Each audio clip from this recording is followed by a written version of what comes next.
Cette actualité vous est présentée en collaboration avec Cryptost Academy. Ayez un temps d'avance sur le marché crypto en rejoignant notre communauté premium. Enlèvement et cryptose. Comment la police a déjoué une tentative de kidnapping à Lyon? En janvier dernier, la Brigade de recherche et d'intervention, BRI, de Dijon, a déjoué une tentative d'enlèvement visant un conseiller fiscaliste de la Côte d'Or, apprend-on de nos confrères du Parisien. Les malfaiteurs, originaires de la région lyonnaise, projetaient de le séquestrer pour obtenir les codes d'accès à son portefeuille de crypto-monnaies. Une affaire qui s'inscrit dans une série d'attaques similaires en France depuis le début de l'année, inquiétant la communauté crypto.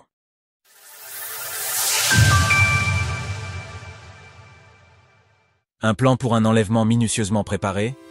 Les agressions, tentatives d'enlèvement et enlèvement se multiplient dans la communauté crypto.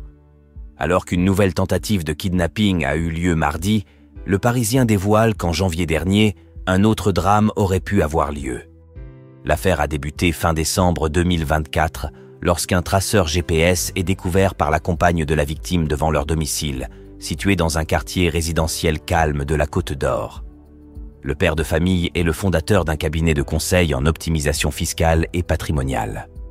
Alertés, les enquêteurs de la BRI de Dijon se mettent à surveiller les environs. Un Citroën Jumpy suspect est alors repéré non loin du domicile. Le véhicule reste garé plusieurs jours de suite devant. Face à la recrudescence des kidnappings, 5 stratégies pour vous protéger. Le 6 janvier 2025, 4 hommes sont interpellés à proximité. Originaires de la région lyonnaise, ils transportaient des gants en latex, des colliers de serrage de type Serflex, une bombe lacrymogène, des bidons d'essence et des clous pour crever les pneus. Tout était prêt pour un passage à l'acte imminent. Leur plan? Intercepter le conseiller fiscal, le séquestrer dans un lieu isolé et lui soutirer sous la menace les accès à son portefeuille crypto. En garde à vue, un suspect prétendait que leur objectif était de voler les 2 voitures de luxe du couple, une Bentley et une Mercedes. Mais les investigations ont vite révélé que c'était bien les crypto-monnaies du conseiller qui étaient visées. L'analyse de leur téléphone a permis d'identifier 2 commanditaires, dont l'un incarcéré à Villefranche-sur-Saône pour des faits similaires. L'opération aurait été planifiée depuis la prison. Une menace qui se propage en France? Ce genre d'affaires se multiplie dans l'Hexagone. Au début du mois, le père d'un entrepreneur crypto français avait été enlevé avec demande de rançon.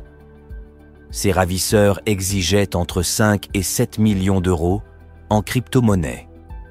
Ces affaires font craindre une montée en puissance de la criminalité ciblant les détenteurs d'actifs numériques. Face à cette tendance inquiétante, le ministre de l'Intérieur a annoncé des rencontres avec les principaux acteurs de l'industrie crypto pour renforcer la sécurité autour de CS Technologies. La communauté crypto, elle, tire la sonnette d'alarme. Enlèvement et crypto-monnaie. Bruno Retailleau va à la rencontre des entrepreneurs blockchain français.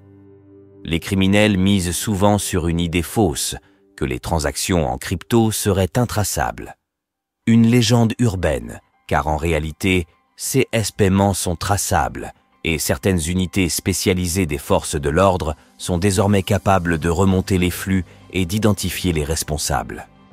Plusieurs personnes ont déjà été inculpées dans le cadre d'affaires similaires, preuve que l'impunité espérée n'est pas du tout garantie. Retrouvez toutes les actualités crypto sur le site cryptost.fr.